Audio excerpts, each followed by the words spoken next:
liberalism as it is understood by post-liberal political philosophers such as Patrick Deneen, in a book that made a big stir a few years ago, and that continues to haunt present-day debate about the viability of liberalism, a book called Why Liberalism Failed. Deneen argues that the healthy functioning of countries such as the United States or Australia, that we tend to think of as secular liberal democracies, depends on a secret ingredient. It depends on an invisible foundation that is rapidly breaking down and that secular liberal philosophers tend to disavow, and that is widespread belief in Christianity, or at least a widespread affinity for ethical standards that arise out of a tradition of Christian belief. According to Deneen, if we strip away the moderating influence of Christianity, which, as you may have noticed, many people seem in a very great hurry to do, liberalism reveals itself in its true nature as ruthless, uncompromising, and relentless individualism. This is Hobbes's war of all against all. Okay. Shakespeare's pre-Christian Rome is a lot like Deneen's post-Christian West.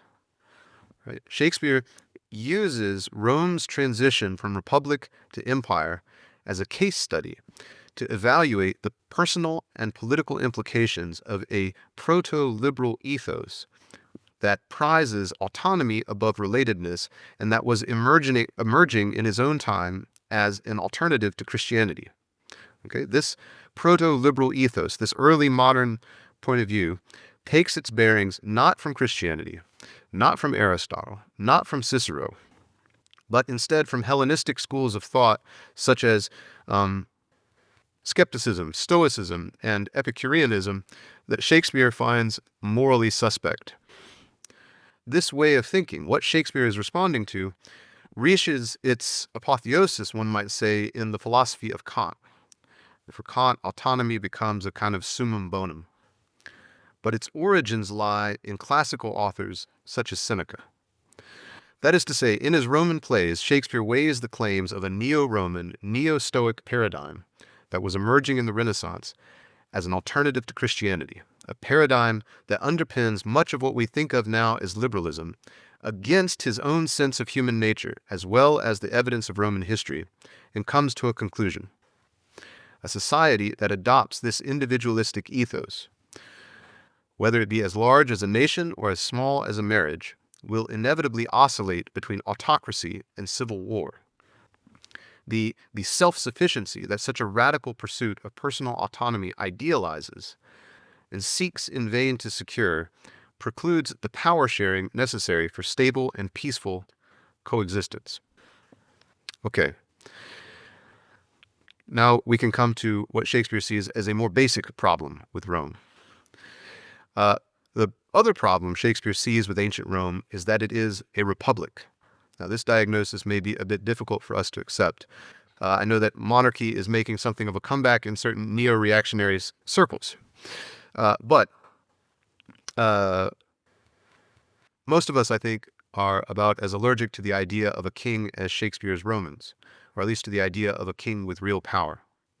Shakespeare, by contrast, sees a strong king as indispensable. It may help you be more sympathetic to his point of view if you understand that we dislike kings because our great fear is a government that is too strong, that could oppress us. Shakespeare likes kings because his great fear is a government that is too weak, a government that would not be able to protect the innocent, right? From Shakespeare's perspective, tyranny is bad, but anarchy is even worse. And I think this mindset might help you understand why in a lot of less developed countries there's this affinity for the strong man. The strong man is seen as preferable to chaos and infighting. And we really see this with particular clarity in Julius Caesar, which plays out like a sort of magician's trick. Right up until the conspirators kill Julius Caesar, removing him from power seems like a necessity. Killing him seems like an obvious win. But once Caesar is dead, all heck breaks loose. The mob runs amok, and then we rapidly realize, like Brutus himself, that the Roman people are incapable of any kind of meaningful self-governance.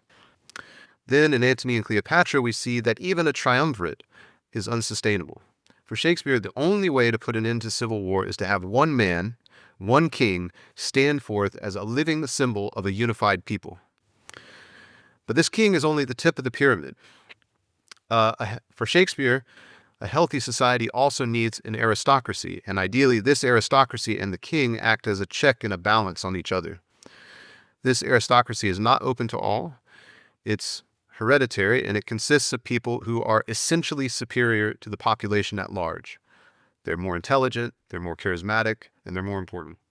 And this, it kind of pains me to say it, but Shakespeare is not an egalitarian. He takes a very dim view of what the British call bounders, that is, people who try to move up in social class from one to another. He also takes a very dim view of popular rebellion.